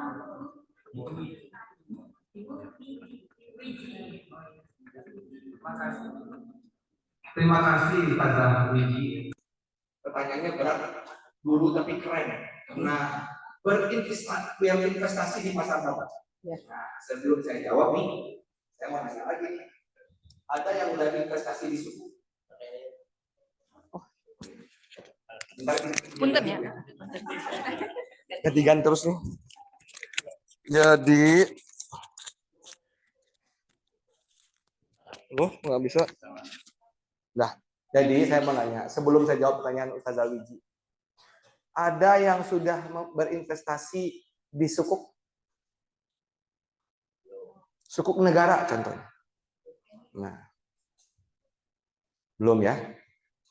Minimal investasi di sukuk itu 1 juta. Pulangannya lebih besar atau returnnya lebih besar dibanding di deposito di bank syariah. Pajaknya lebih kecil dibandingkan pajak deposito di bank syariah. Mulainya cuma 1. Nah, ini belajar berinvestasi ini saya pun menyesal karena saya memulai memahaminya ketika saya udah bekerja. Tapi ketika mulai dari sini, wah keren banget nih. Kayak saya ajarin juga anak saya. Kenapa saya mulai dari sukuk? Sukuk itu bagaikan investasi. Kalau kita berlayar tuh yang paling tenang di sungai yang nggak ada riaknya. Sukuk adalah tempat berinvestasi yang tiada ombak besar. Ya, itu bagi kita yang duitnya pas-pasan atau nggak mau kehilangan dan sesuai syariah, investasi di sukuk. Kalau sudah punya BSI, ya, kalau lagi ada penawaran sukuk retail atau sukuk tabungan, tinggal belinya nggak perlu datang kemana-mana, nggak pusing handphone. Caranya, tapi tunggu dulu ya penawarannya ya. Penawaran biasanya tiap-tiap berapa lama ada penawaran sukuk tabungan atau sukuk retail. Pergi ke beli, kemudian tekan SBN, kemudian registrasi, kemudian beli berapa maunya. 1 juta minimal. Ya, jangan lihat apa nggak gede, tapi itu lebih gede sebenarnya. Tapi kalau dibiasain terus-terusan 1 juta, 1 juta, 1 juta, 1 juta, 1 juta, kan nggak kerasanya pas nanti udah mulai bekerja nih, awal-awal kerja, siapa sih yang di awal-awal kerja langsung gede gajinya? Jarang. Ya, termasuk saya. Saya pertama kali itu pekerjaan saya waktu tamat dari IPB satu itu menjadi sales mobil. Gaji 750.000. Ya, nggak cukup. Ya. Nah, itu kan berproses. Kalau yang sekarang rahasia. Nah, tapi kan ceritanya yang awal dulu nih, ya. Yang awal. Nah, tapi kalau kita sudah punya passive income 750.000 tambah sekian misalnya, yang dimulai dari kecil menambah. Jadi kalau suka ngopi, kurangin ngopinya. Investasi. Tapi kalau sudah punya ilmu investasi yang lebih keren dan siap menanggung resiko, arungilah bahtera samudra di saham. Karena saham itu naik tuh turun. Ya. Saham apa? Saham yang terdaftar di ISSI. Indeks Saham Syariah Indo. Perhatiin. Ya. Atau kalau mau sedikit ingin mengambil resiko tapi uangnya nggak banyak, bisa pakai reksadana syariah. Paling enak. Tinggal cari MI, ya, manajemen investasi yang terpercaya, pilih. Ada juga aplikasi-aplikasinya, tapi hati-hati juga aplikasinya yang terdaftar dan ini ya, jangan yang sembarangan itu. Nah, investasi mulai dari nilai kecil. Itu juga yang saya tanamin ke anak-anak. Karena saya penyesalan dulu. Ketika udah kerja baru mulai mikir.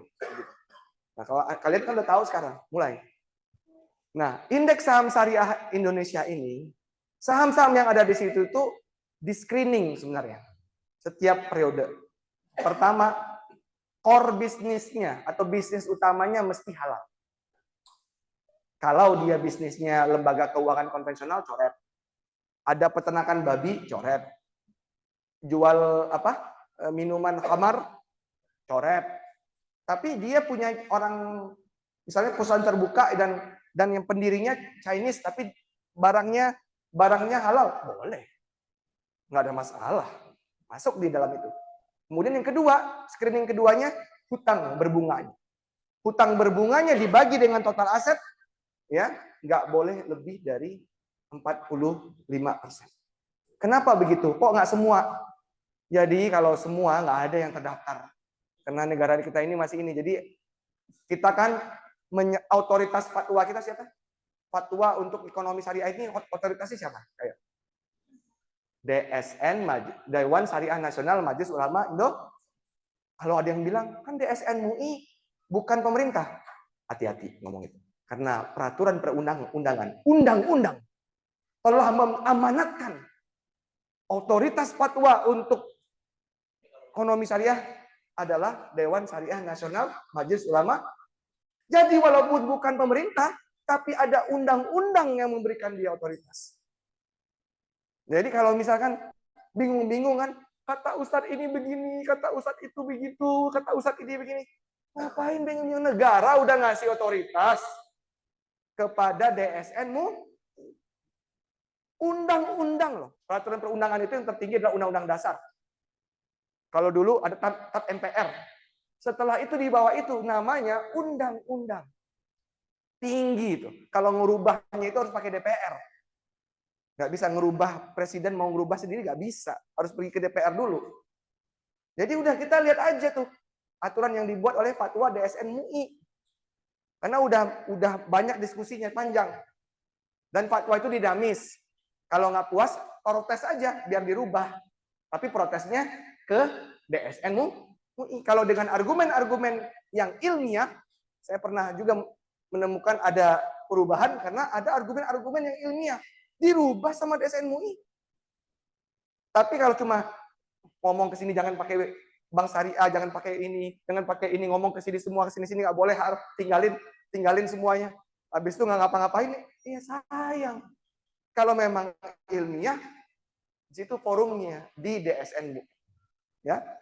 Nah, kembali lagi pertanyaan, itu udah bagus sekali Ustazah Wiji yang sudah mendidik anak-anak dari kecil saham. Saya aja nggak kebayang tuh anak-anak dididik saham. Udah main ocean dia di samudra. Diteruskan, tapi dididik juga yang lain-lain yang mungkin seperti yang tadi sukuk, kemudian reksadana syariah, ya. Dan yang paling penting pengelolaan keuangan. Dan jangan lupa juga, ini saya mengingatkan diri saya sendiri juga nih. Kalau orang yang konvensional mikirnya keuntungan di dunia. Kalau kita harusnya nih, saya ingatin diri sendiri saya juga nih, mikirnya keuntungan dunia dan mikirin keuntungan. Udah pada berwakaf belum? Masya Allah, jadi malu nih. Katam nih, STAI ini, LDABI nih, udah pada wakaf ya. Pak Ketua, bikin wakaf uang. Wakaf uang STAI, NIDA, LDABI. Masing-masing nyumbang per hari atau per minggu 2.000 misalnya. Ya. Yang nyumbang 2.000 itu atau berwakaf 2.000 itu mahasiswa, staf, alumni. Ya. Memang lambat tapi lama-lama banyak. Kemudian ini bisa ditaruh misalnya di sukuk atau taruh di mana? Nanti pulangannya baru untuk memberikan beasiswa, untuk perbaikan ini, ya. Atau misalkan mana tahu ada CSR yang mau wakaf juga ke sini, gitu kan. Tapi dibentuk, dan itu sudah dilakukan oleh beberapa universitas, termasuk alma mater saya IPB. Udah ngelakuin, IPB, Unair, dan lain-lain. Demikian, jangan lupa, jangan hanya berinvestasi untuk dunia, tapi juga berinvestasi untuk akhirat. Hah? Oh, waduh, mantap tuh. Mantap tadi. Tadi ya.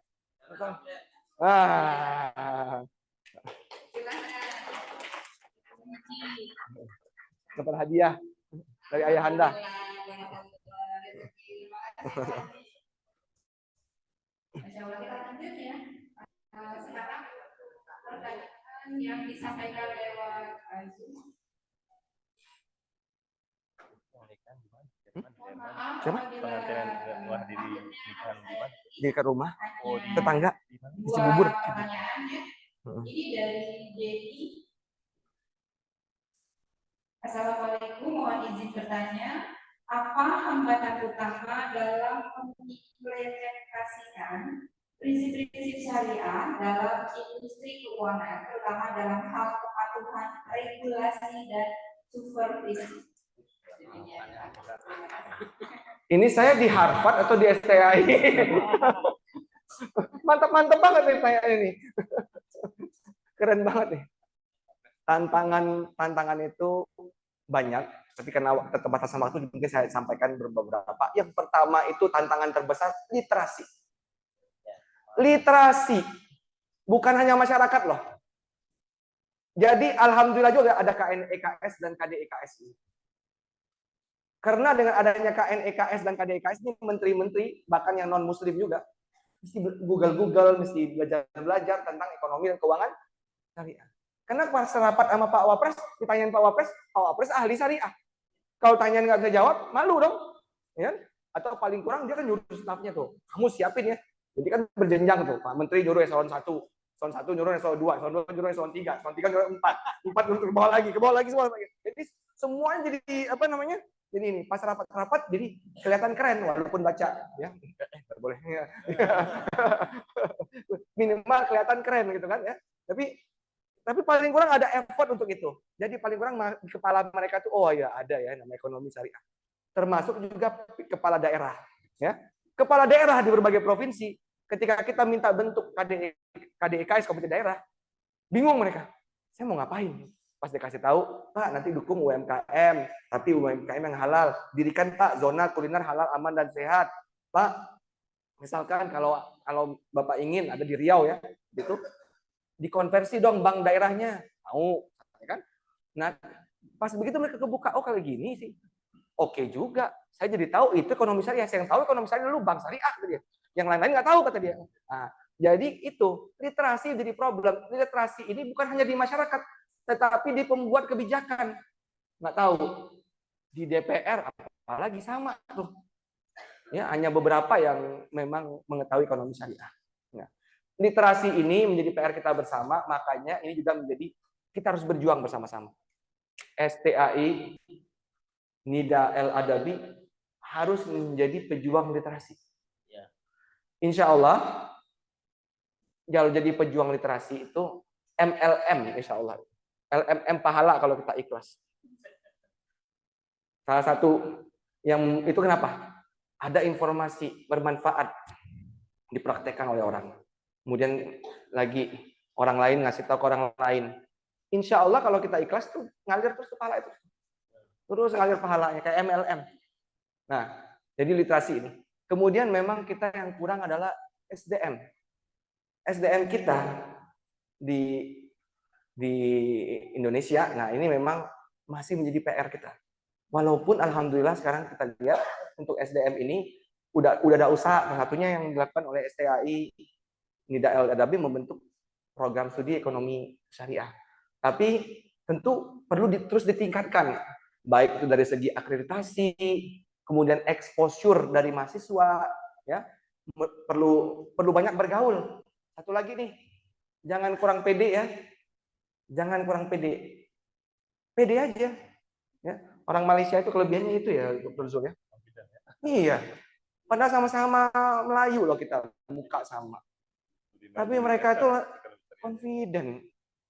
Kalau misal kita telusuri banget sih biasa-biasa aja sebenarnya. Ya, tapi confident. Gigian kita. Cuma kita ini, kalau mereka itu ada namanya superiority complex, kalau kita ini inferiority complex. Double lagi. Iya, bener banget. Kadang-kadang suka enggak, malu. Iya, mau diem gitu. Nah, kalau yang saya pelajari mungkin Dr. Azmi juga ini, saya kan alhamdulillah pernah dikasih kesempatan bekerja di Timur Tengah selama 12 tahun. Itu saya bertemu dengan berbagai macam orang. Termasuk IPB. IPB ini bukan kampus saya. India, Pakistan, Bangladesh. Ya. Masya Allah itu. 3 itu. Kalau tadi Malaysia confident, kalau ini super confident. Ada yang termasuk India. Ada saya pernah ketemu sama satu orang gitu. Sir, I need job, sir. Yeah, what a job? I can do everything. You can do everything? Yes, sir. God has given me 2 hands and 2 legs, so I can do everything. Kata dia. Dia bisa ngapa-ngapa semuanya. Saya bilang orang aja yang pintar nggak bisa ngapa-ngapain, tapi dia pede, dia bisa semuanya. Nah, tapi cuma gara-gara 2 tangan dan 2 kaki katanya. Ya. Nah, tapi itu mungkin kurang bagus juga, tapi saya melihat ada sisi bagusnya. Sisi bagusnya adalah dia semangat dan berjuang untuk itu, dan dia nggak takut untuk begitu. Akhirnya kita lihat bahkan sampai jadi perdana menteri di Inggris, di Silicon Valley di Amerika itu isinya orang IPB, India, Pakistan, Bangladesh, ya, karena PD itu. Nah, kita ini alhamdulillah diberikan sama, ya, tapi ada tadi double inferiority complex. Nah, itu dikurangin deh. Insya Allah akan bisa lebih maju. Terima kasih. Ya, amin.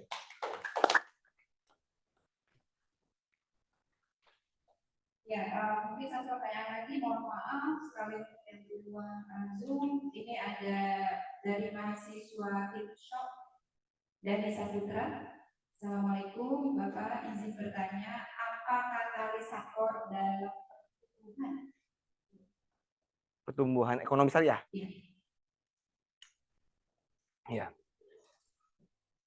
Sebenarnya katalisator dari pengembangan ekonomi dan keuangan syariah itu dari pemerintah dan dari masyarakat.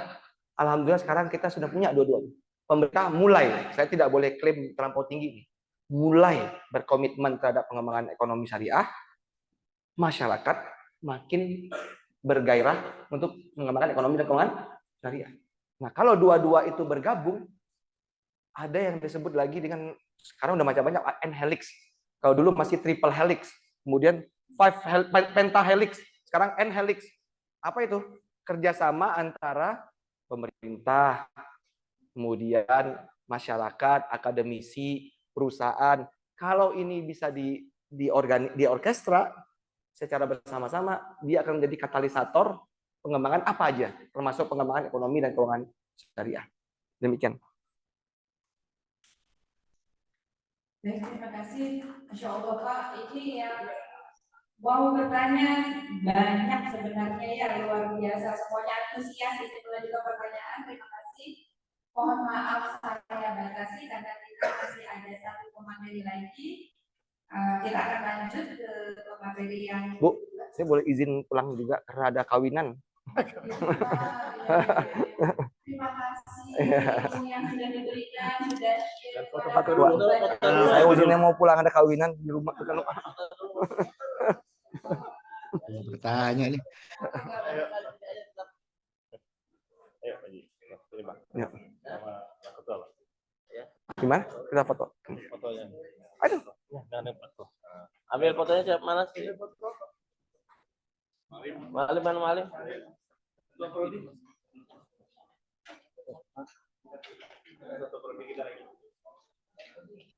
Pak, itu badan mana badan? Kita harus kali. Kenapa pasti? Ya pas simetris.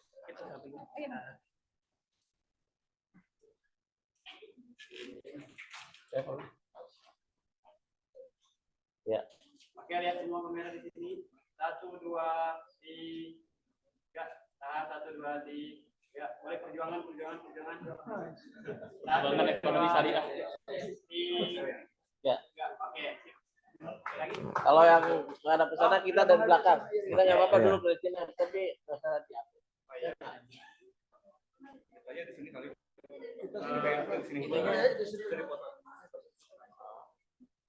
Atau berdiri. Biar kelihatan. Kursi. Kursi nih. Berdiri. Ntar biar dipotongnya dari atas.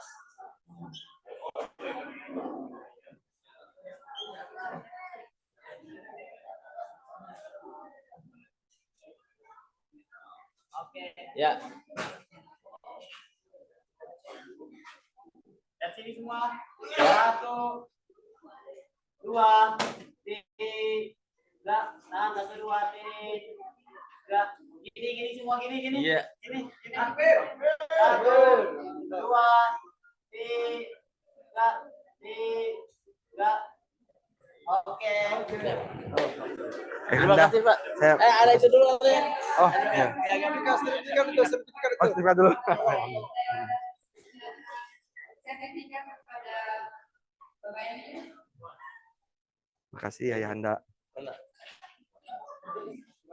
Ya.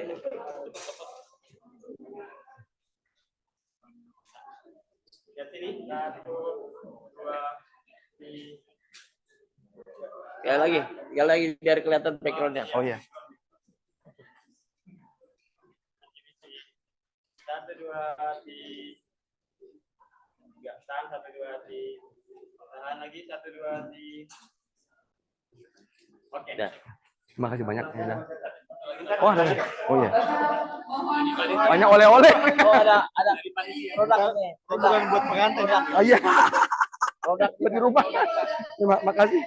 Ini produk Ustazah Ayah ya? Ya. Oh, Masya Allah. Barakallahu fiik. 1, 2, 3. Tahan 1, 2, 3. Ya, oke. Ya. Terima kasih banyak. Terima kasih banyak Pak. Mohon maaf ya. Pak,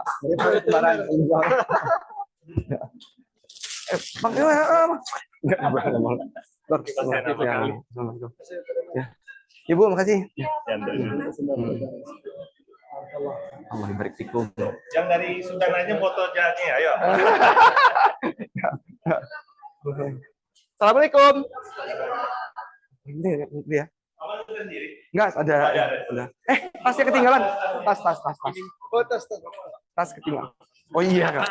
Mikrofon ke bawah kecil, tas kecil ketinggalan. Apa ya sih?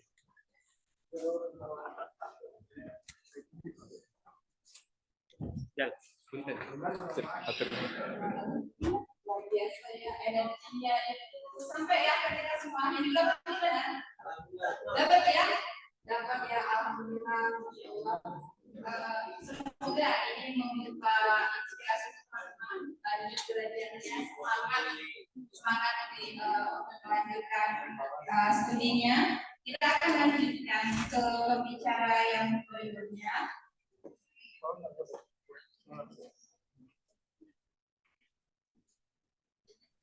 Baik, beliau adalah Bapak Farozi, ekonomi syariah di daerah Adabi. Bapak Lutfi Rantapra saja, Esos M.Com. Beliau S1 di Unpad Bandung, kemudian S2-nya di UNSW Sydney, Australia, kemudian meniti karir belasan tahun di industri keuangan dan perbankan. Kali juga 10 tahun terakhir ini berwirausaha dan lembaga sosial kemasyarakatan. Kemudian alhamdulillah sejak tahun 2022 bergabung dengan Nida El-Adabi dan saat ini sebagai Kapolri Ekonomi Syariah. Kepada yang terhormat Bapak Lutfi Rantapra saja saya persilakan.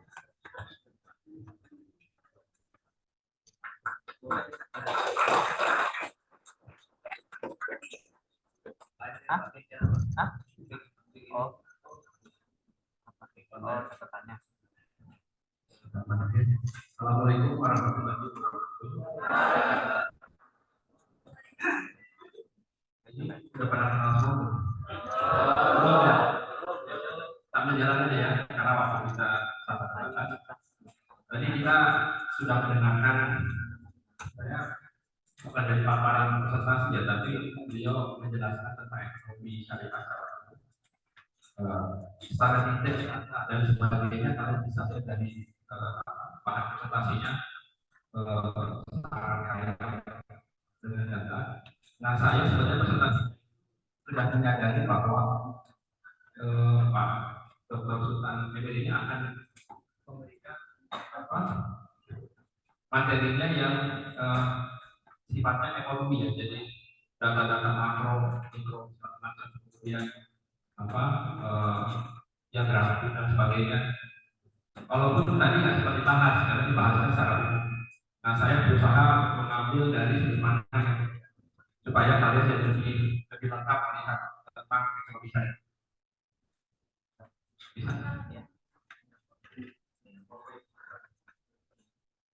Ya. Jadi tantangan dan peluang ekonomi syariah dalam perspektif ekonomi. Ya, jadi kalau ekonomi syariah itu kita tahunya kan ilmu ekonomi ya, ilmu ekonomi yang menggunakan prinsip-prinsip agama Islam syariah. Nah, dalam konteks ini saya melihat ekonomi dalam konteks yang lebih luas. Jadi ini pendekatannya interdisiplin, jadi ilmu sosial ya, jadi khususnya antropologi. Karena saya melihat kalau ekonomi syariah seperti tadi yang digambarkan oleh Pak Sultan Emir itu speed tinggi gitu ya, terus khawatir nanti kalau misalnya kita tidak kembali ke basic terhadap apa sih esensi dari ekonomi syariah sendiri, nanti kita jadinya rancu. Apa yang terjadi nanti perkembangan kita akhirnya tidak murni atau bias jadinya. Jadi saya berusaha untuk kita coba lihat dari konteks yang bersifat ekonomi moral. Next. Siapa operatornya? Aduh, Pak Waket ya, operator.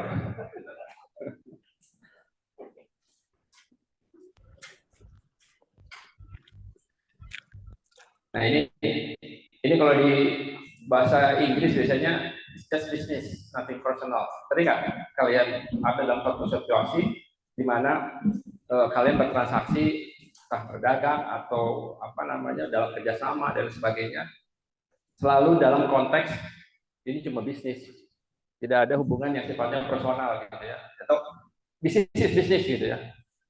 Kebaca nggak nih? Bisa digedein nggak? Kebaca? Balik dulu. Ya, jadi bahwa ketika bisnis itu mau berhasil, itu kita nggak boleh mikirin perasaan orang. Bener nggak? Kadang-kadang begitu kan? Jadi seolah-olah bisnis itu is bisnis. Jadi kita berdagang, berusaha, bekerja sama. Kalau dalam konteksnya bisnis, halal misalnya ya, dalam tanda kutip, melakukan sesuatu yang barangkali mungkin tidak berkenan bagi pihak yang ada menjadi konsumen kita, menjadi mitra kita dan sebagainya, karena ini bisnis. Apakah demikian? Kan gitu ya. Tapi itu yang terjadi sekarang. Dan barangkali itu juga masih merasuki mindset kita tanpa kita sadari. Ketika kita berbisnis, ya kita harus cepat-cepatan, harus duluan, harus menang, harus segala macam. Tanpa kita tahu bahwa ketika kita mengambil perspektif itu, berarti ada orang lain yang kalah, ada orang lain yang lambat, ada orang lain yang rugi. Karena kita menguntung kan gitu. Nah, jadi kenapa? Karena memang ilmu ekonomi sendiri kan memang lahirnya dari peradaban Barat ya. Nanti kalau teman-teman yang dari jurusan ekonomi mungkin nanti belajar ekonomi makro dan sebagainya, ada pemikiran-pemikiran ekonomi Barat. Artinya memang melepaskan diri dari aspek manusia dan kemanusiaan ya, aspek moral ya, manusia dan kemanusiaan. Itu di sini saya sampaikan ada dari teori Emprendung Marx ya. Jadi kita diasingkan. Jadi manusia itu hanya dilihat dari kerjanya, jadi labor, bukan manusianya gitu. Jadi labor itu ya hasil kerja. Jadi lu mau sakit mau enggak, karena lu human resource, you are labor, lu mesti kerja, gitu ya. Itu yang terjadi sekarang. Apakah demikian dengan Islam? Harusnya enggak ya. Karena Islam melihat manusia itu dalam konteks yang lebih holistik, fitrah manusia dan sebagainya. Next. Nah inilah dampak dari cara berbisnis kita, dampak dari sistem ekonomi yang memaksimalkan keuntungan, mengabaikan hal-hal yang lain yang menjadi tanggung jawabnya. Ya, bahkan kalau kita bicara sejarah peradaban manusia, kita itu sudah dalam era periode geologi antroposen ya, sudah kita ratusan ribuan tahun. Jadi bahkan bumi ini sudah sangat terpapar oleh hasil akibat perilaku manusia. Jadi banyak yang berubah. Salah contohnya ya sekarang nih kita menghadapi krisis iklim, terus bencana dan sebagainya itu karena kita. Kenapa? Tadi tuh lihat, ini yang kemarin ramai juga nih di debat Wapres tuh ya, Capres ya, yang asap. Ya kan ada ya. Asap tuh kenapa? Kenapa kok Jakarta udaranya kotor gitu kan? Ya karena di lingkungan sekelilingnya itu ada pabrik-pabrik pembangkit listrik yang menggunakan bahan bakar batu bara, betul. Asapnya begitu. Begitu ada angin di Jakarta ya habis Jakarta, gitu kan? Nah itu terjadi. Terus kemudian pemukiman kumuh, sungai yang kotor, sampah yang menumpuk, dan yang paling fenomenal, yang viral ini, kebaca nggak tuh, lihat nggak? Ada komodo ya menghadapi alat berat. Jadi dalam konteks ekonomi, profit maksimisasi sah-sah saja kan. Pulau Komodo hanya ada satu di Indonesia. Komodo itu warisan atau turunan sisa dari dinosaurus ya. Gitu. Terus ini kan nilai nih kelangkaan ya.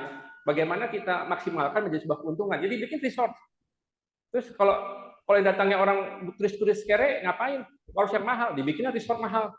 Nah untuk bikin resort mahal apa? Bikin pembangunan. Dan pembangunan itu akhirnya apa? Justru malah menggeser habitat si komodo kan. Nah kira-kira ini syar'i nggak?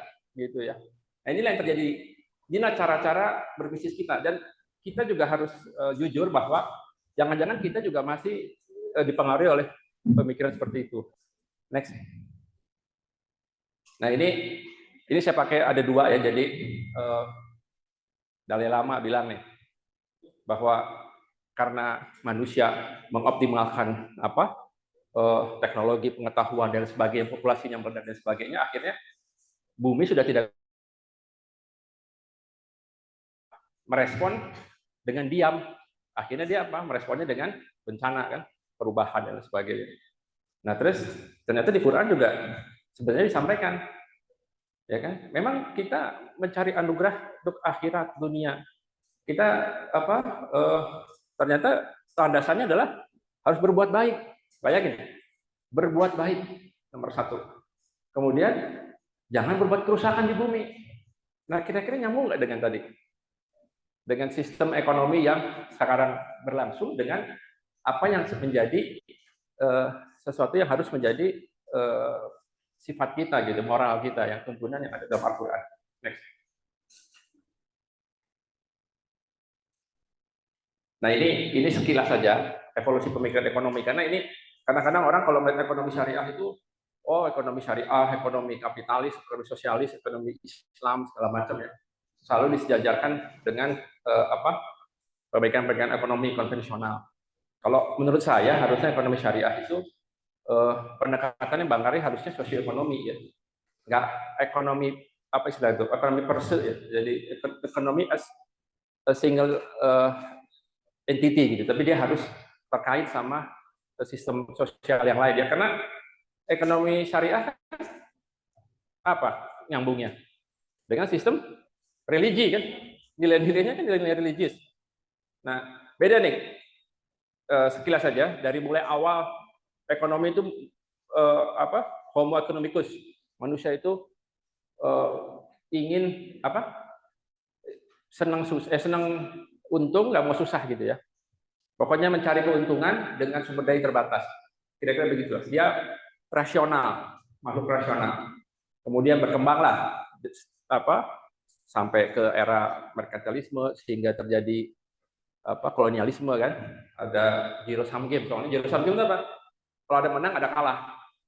Ya kan? Kemudian muncul bapak ekonomi Adam Smith.